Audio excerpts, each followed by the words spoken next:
मौजूद है आज लोहारू के अंदर, और लोहारू को राजनीति का गढ़ बोला जाता है क्योंकि यहाँ पर पूर्व कृषि मंत्री और फिलहाल वित्त मंत्री हरियाणा सरकार में जयप्रकाश दलाल का अपना गृह क्षेत्र है, उनका खुद का हलका है। और हमारे साथ खास बातचीत में एक किसान नेता, भारतीय किसान यूनियन के युवा प्रदेश अध्यक्ष और तेज तर्रार नेता रवि आजाद खास बातचीत में है। बातचीत करेंगे हर मुद्दे पर, क्या स्थिति है, क्या माहौल है, किसानों का रुख क्या है, किसान संगठन आखिर क्या कदम उठाने वाले हैं। माहौल गरमाया हुआ है, सभी पार्टियां सभी नेता भागे भागे घूम रहे, क्या स्थिति लग रही है और किसानों की क्या भूमिका इस चुनाव में रहने वाली इस बार। एक तो मौसम की गर्मी है जी, और दूसरी तरफ चुनाव की गर्मी है।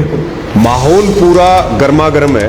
14 और 19 में वोट पड़े थे मोदी को लाने के लिए, और 2024 में पूरे देश में अब की बार जो वोट पड़ रहा है, शहरों से लेकर के गांवों तक हर जाति वर्ग और धर्म का, वो मोदी को उखाड़ फेंकने के लिए पड़ रहा है। 2024 आते आते माहौल बदल चुका है। आप पंजाब में देख रहे हैं, नेताओं से सवाल पूछ रहे हैं, किससे? बीजेपी और उनके सहयोगियों से।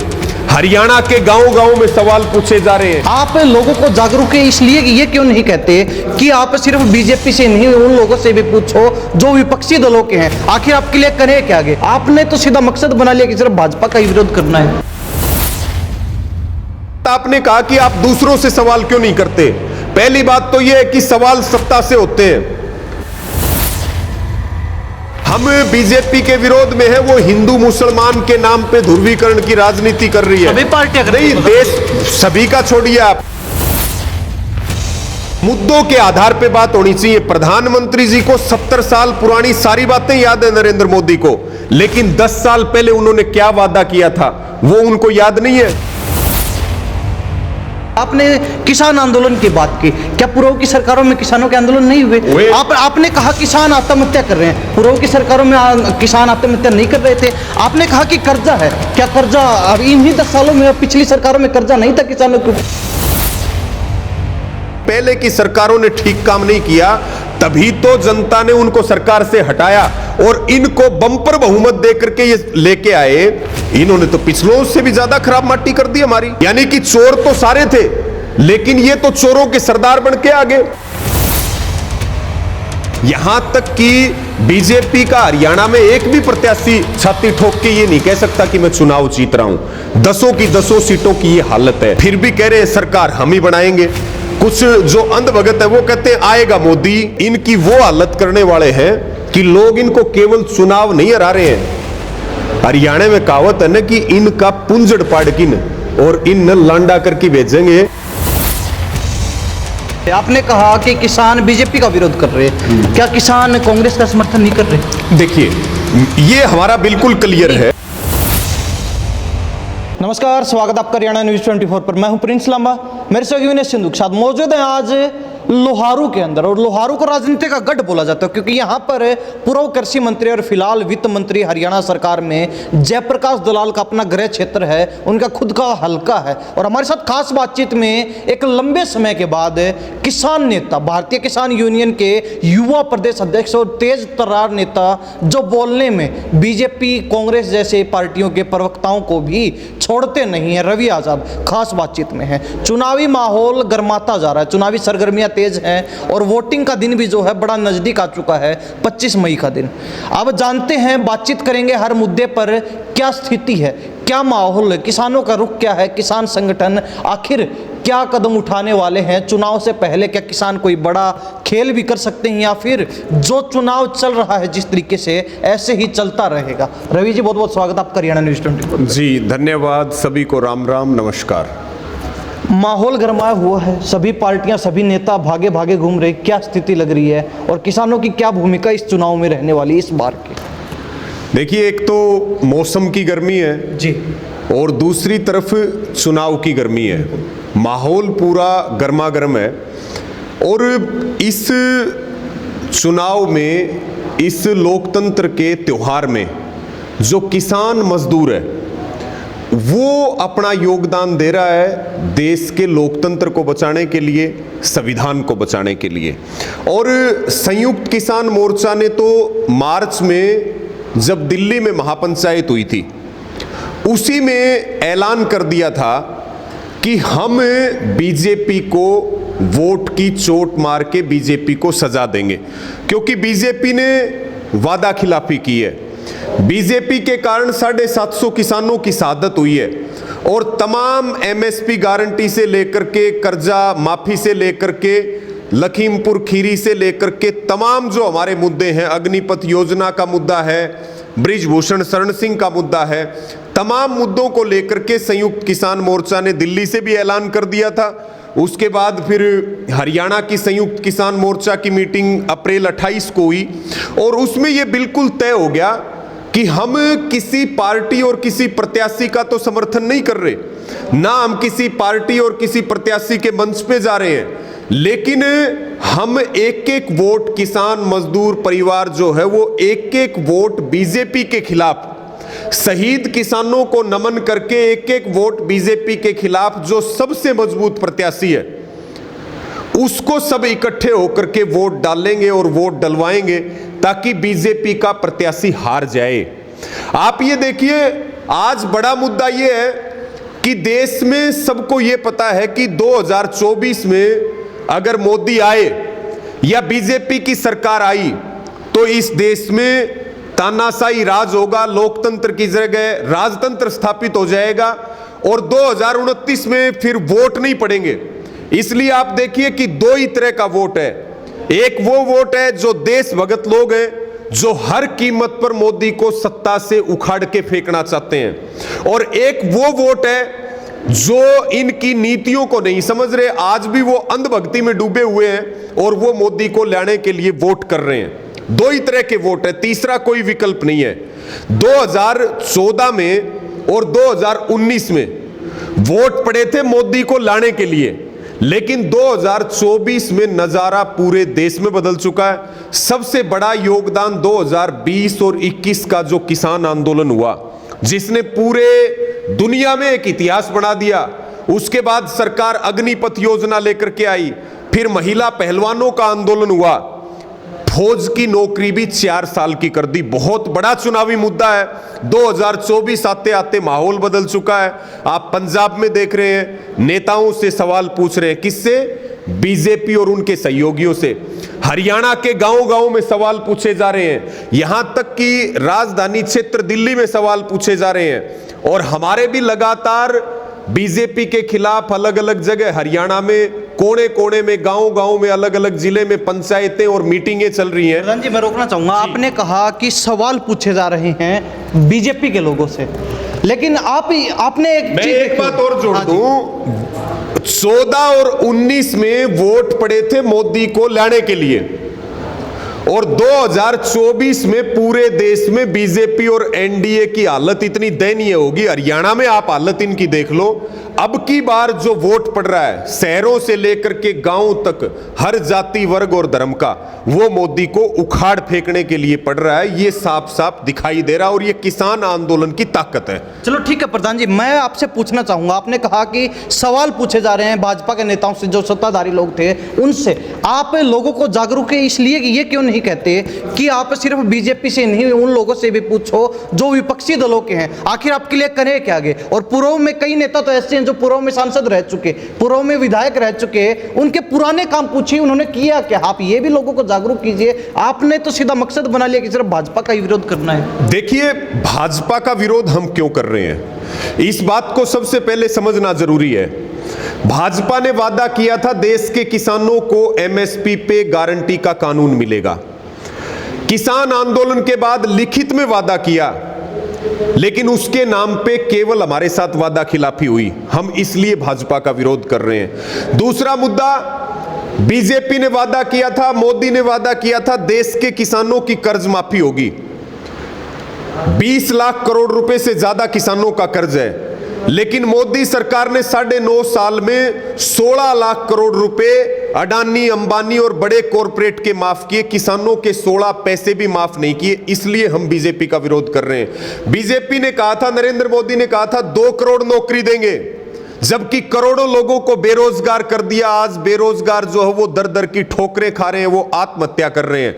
इसलिए हम बीजेपी का विरोध कर रहे हैं। लखीमपुर खीरी के अंदर निर्दोष किसानों और पत्रकारों को अजय मिश्रा टैनी के साजिश के तहत उसके बेटे ने गाड़ियों से कुचल दिया। आज तक अजय मिश्रा टैनी पे कोई कार्रवाई नहीं हुई। वो 120B का मुजरिम है। उसका बेटा बाहर घूम रहा है। दोबारा से बीजेपी ने उनको टिकट दे दी। हम इसलिए बीजेपी का विरोध कर रहे हैं। आज आप देखिए, खेती की लागत बढ़ी है, किसान की आमदनी घटी है। प्रधानमंत्री जी ने कहा था कि किसान की 2022 में आय दुगनी कर देंगे, जबकि आय तो आधी हो चुकी है, खर्चे दुगने हो चुके हैं, किसान की आत्महत्या दुगनी हो चुकी है। इसलिए देश के किसान, हरियाणा के किसान बीजेपी का विरोध कर रहे हैं। प्रधानमंत्री जी ने, आप ये देखिए कि पहलवान जो हमारी बहनें हैं वो बृजभूषण शरण सिंह के खिलाफ धरने पर बैठती हैं। लंबा आंदोलन दिल्ली के अंदर चलता है, सड़कों पे महिला पहलवानों को घसीटा जाता है, उनकी इज्जत तार तार की जाती है। और उसी बृजभूषण शरण सिंह पे कोर्ट में आरोप भी तय हो चुके हैं, लेकिन आज तक वो बीजेपी में बने हुए हैं। उनके बेटे को टिकट दे दी। हम इस महिलाओं के सम्मान के लिए हम बीजेपी के विरोध में हैं। उसके बाद महंगाई की आप बात कीजिए, आज आम आदमी को घर चलाना मुश्किल हो रहा है। हम बीजेपी के विरोध में है। वो हिंदू मुसलमान के नाम पे ध्रुवीकरण की राजनीति कर रही है। सभी पार्टियां नहीं, देश सभी का छोड़िए, आप उस पे भी बात कर लेंगे। देश में जो अमन शांति और भाईचारा है उसके लिए हम बीजेपी का विरोध कर रहे हैं। मुद्दों के आधार पे बात होनी चाहिए। प्रधानमंत्री जी को 70 साल पुरानी सारी बातें याद है नरेंद्र मोदी को, लेकिन 10 साल पहले उन्होंने क्या वादा किया था वो उनको याद नहीं है। प्रधान जी, आपने सारे मुद्दे गिना दिए। सुनिए, नहीं, प्रधान जी सवाल सुनिए आप एक बार। मेरी बात तो सुनो। बीजेपी का विरोध हम इसलिए कर रहे हैं। रही बात, आपने कहा कि आप दूसरों से सवाल क्यों नहीं करते। पहली बात तो यह है कि सवाल सत्ता से होते हैं।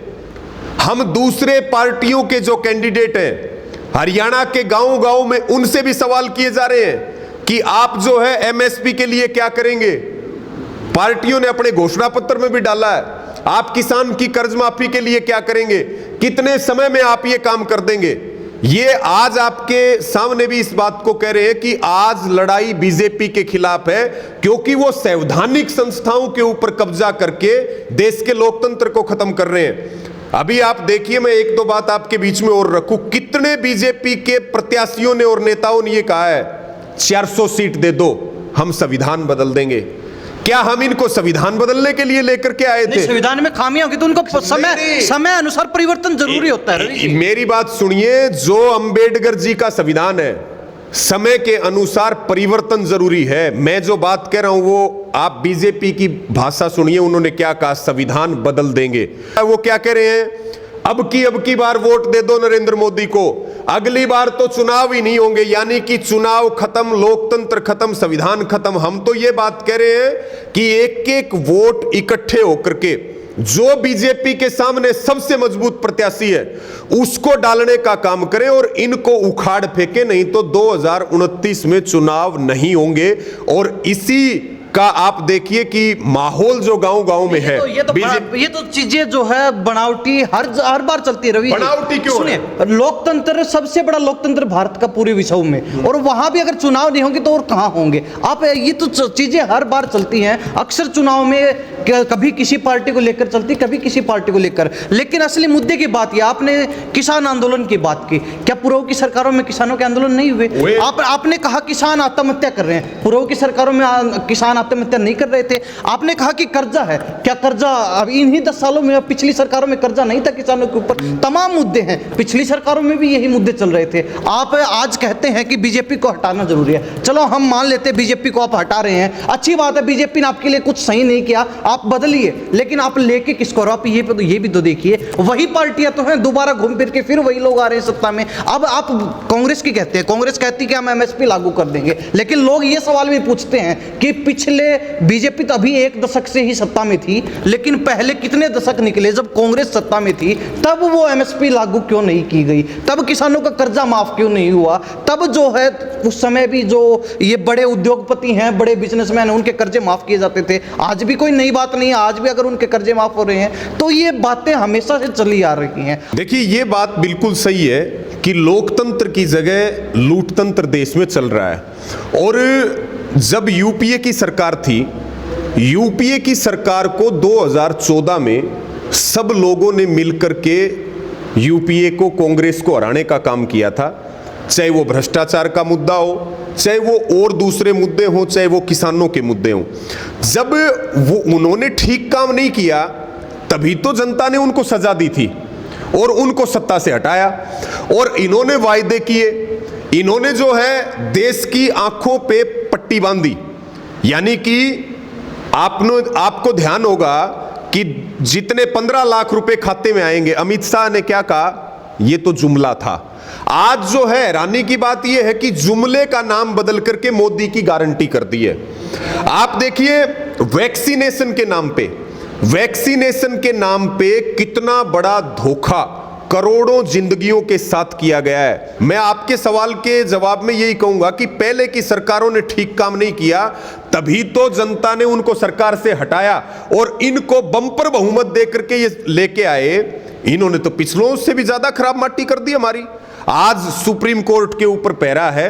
पत्रकारों, मीडिया को देखिए आप, गोदी मीडिया सारे दिन बैठ करके अपने न्यूज रूम में हिंदू मुसलमान के नाम पे और जिस तरह से देश में जो माहौल खराब करने की कोशिश की जा रही है, मुद्दे नहीं दिखाए जा रहे हैं, मुद्दे नहीं दिखाए जा रहे हैं। जैसे प्रधानमंत्री जी कह रहे हैं कि फलानी सरकार आ जाएगी तो भैंस चोरी हो जाएगी, मुसलमान आपके मंगलसूत्र लूट लेंगे। अरे भाई 750 किसानों की शहादत किसान आंदोलन में हुई, कितने मंगलसूत्र तुमने उजाड़ने का काम किया, उसका जवाब दो।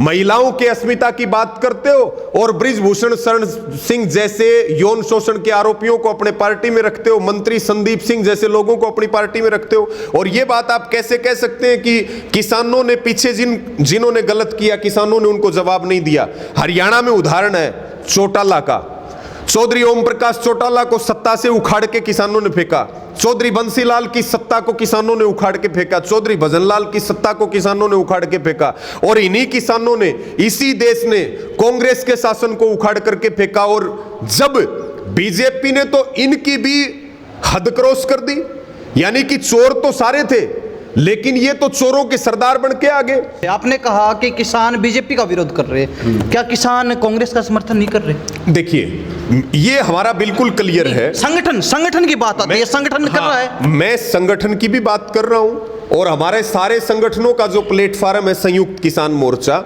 हमारा एक फैसला है कि हम सब ने पूरे देश से ये अपील करी है, गांव-गांव में जा रहे हैं, किसान मजदूर पंचायतें हो रही हैं, मीटिंगें हो रही हैं, पूरे हरियाणा में हो रही हैं।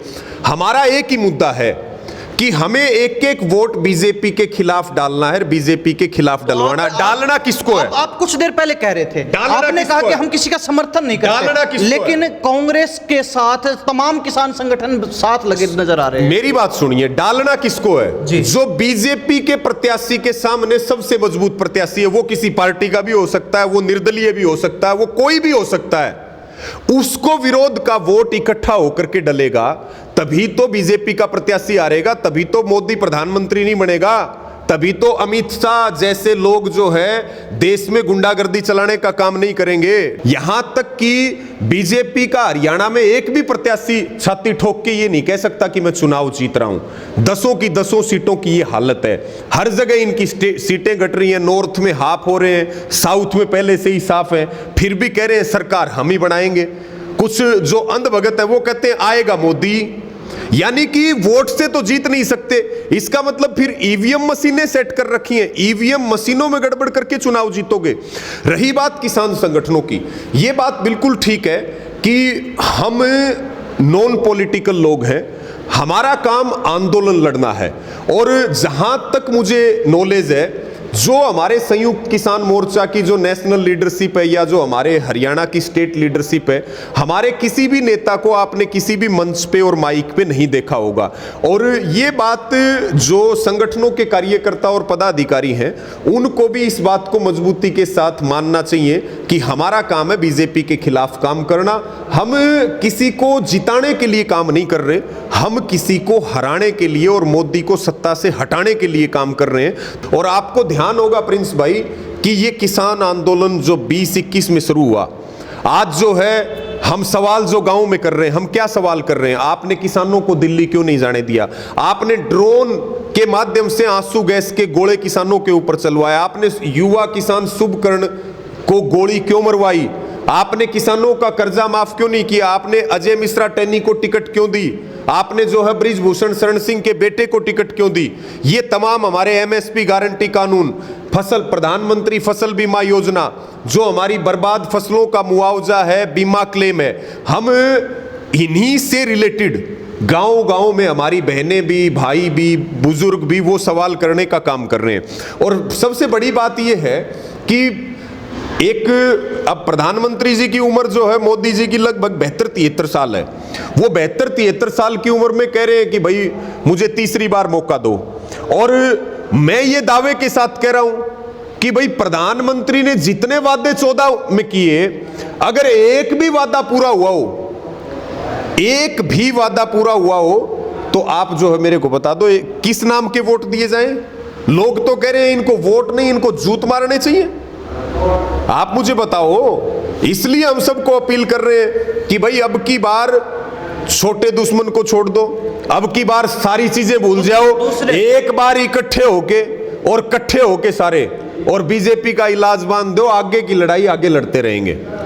दूसरे दलों पे भरोसा कैसे होगा, क्योंकि वही दल पहले भी वायदा कर चुके हैं, हम किसानों के लिए ये करेंगे वो करेंगे, और कुछ किया नहीं। उसके बाद तख्ता पलट हुआ, उसके बाद सरकार बदली गई। अब फिर वही लोग 10 साल बाद आकर कहते हैं कि हम एमएसपी लागू कर देंगे, हम वो चीज़ मुफ्त में दे देंगे, हम ये चीज़ मुफ्त में दे देंगे। और कहीं ना कहीं मुफ्त की जहाँ तक बात आती है, आपको कितना सही लगता है कि मुफ्त में देना देश के लिए कितना जायज़ है, कितना सही मानते हैं आप? देखिए, मुफ्त की अगर बात करेंगे आप, तो प्रधानमंत्री मोदी जी कहते हैं हम 84 करोड़ लोगों को 2 वक्त का खाना देते हैं, और आगे हमने इसका बजट और बढ़ाया है, और भी लोग इसके दायरे में आएंगे। मुफ्त का अगर कोई काम कर रहा है तो सबसे पहला आरोप तो बीजेपी के ऊपर है, प्रधानमंत्री नरेंद्र मोदी के ऊपर है, जो सरेआम ये कहते हैं हम 84 करोड़ लोगों को तो खाना खिला रहे हैं, जैसे कि वो बहुत बड़ा एहसान कर रहे हैं। और यहां तक कि आप देखिए, खाद के कट्टे,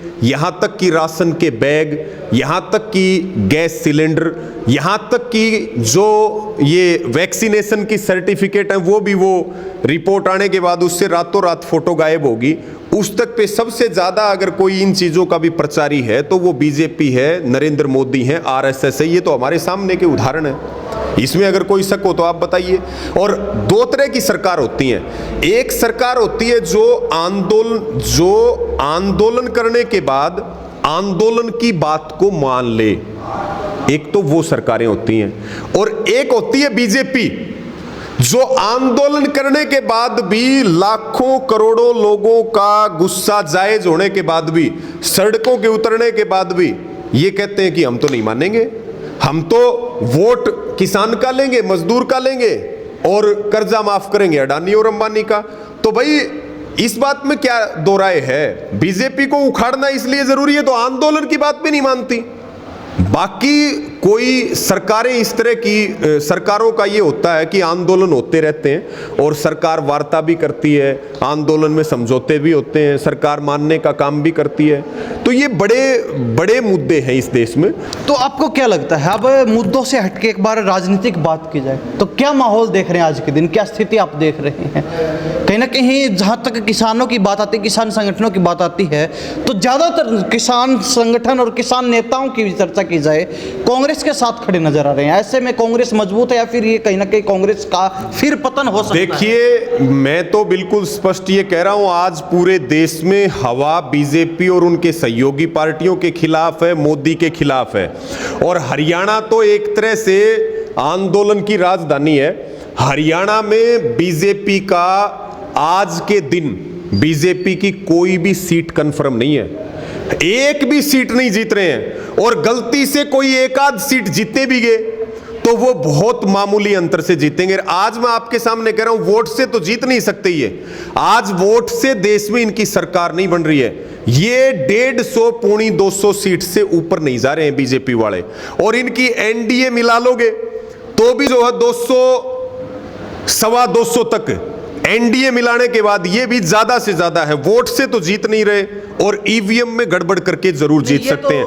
आज भी मैं आपको अपने फोन में वीडियो दिखा सकता हूं, वीडियो वायरल हो रही है कि किस तरह से दूसरी पार्टी के लोग वोटर्स को डरा धमका करके जोर जबरदस्ती जो गरीब दबे कुचले लोग हैं उनके वोट जो है बीजेपी को डलवाने की कोशिश की जा रही है। एक मुद्दा और आया, सुनो मेरी बात, एक मुद्दा और आया कि ये जो बैलेट पेपर के ऊपर जो 85 साल से उम्र जिनकी ज्यादा है या जो दिव्यांग है, हैंडीकैप लोग हैं, वो बगैर सील का वो बक्सा लेकर के आते हैं कर्मचारी और वो जो है बैलेट पेपर के ऊपर वोट डलवा करके लेके जाते हैं। हरियाणा में अभी 2-3 दिन में ये प्रक्रिया चली है, पूरे देश में ये वोट डले हैं, ये भी बड़े महत्वपूर्ण वोट होते हैं। और ये वोट मैं गारंटी के साथ कह सकता हूं इन सारे वोटों में, क्योंकि ना कोई बॉक्स पे सील है, ताला लगा रखा है सिंपल, ये सारे वोट जो है बीजेपी अपने पाले में डालने का काम करेगी। हमारा सर्वे बिल्कुल क्लियर है, अब की बार हरियाणा में तो बिल्कुल इनका सुपड़ा साफ है और पूरा देश जो है वो बदलाव के लिए संघर्ष कर रहा है। प्रधान जी, एक बड़ा जबरदस्त मुद्दा है।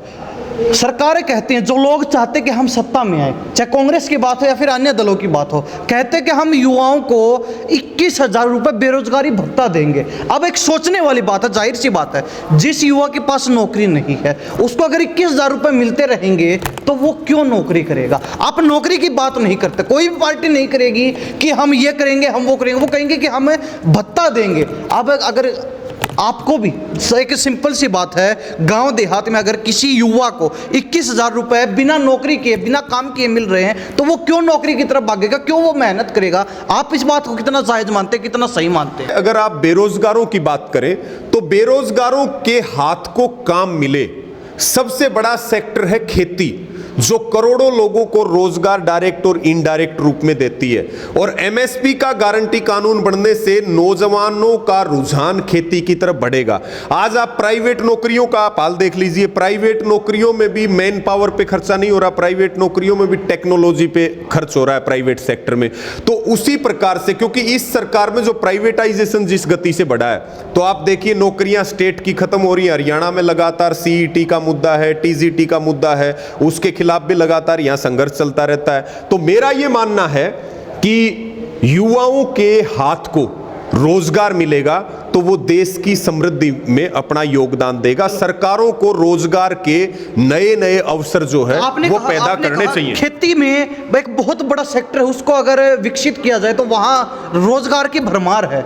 लेकिन आप एक पार्टी का नाम बता दीजिए जिस पार्टी ने इस चुनाव में अपने प्रचार प्रसार में एक बार ये कहा हो कि हम खेती में रोजगार उत्पन्न करेंगे, खेती के सेक्टर में या फिर किसी अन्य सेक्टर में हम फलाना सेक्टर में जो है रोजगार उत्पन्न करेंगे। कोई पार्टी नहीं कहती, सभी पार्टियां कहती कि हम घर बैठे युवाओं को पैसे देंगे, भत्ता देंगे, ये करेंगे वो करेंगे, लेकिन रोजगार देने की, रोजगार उत्पन्न करने की बात कोई नहीं करता। आप कैसे मान सकते हैं कि जो लोग कहीं ना कहीं आप मानते हैं कि बीजेपी को उखाड़ फेंक सकते हैं, वो आपके लिए काम करेंगे, वो समाज का भला करेंगे? भाई एक बात बताओ, बीजेपी को 10 साल होगी, बीजेपी को 10 साल हो चुकी है। 10 साल में बीजेपी ने किया क्या है?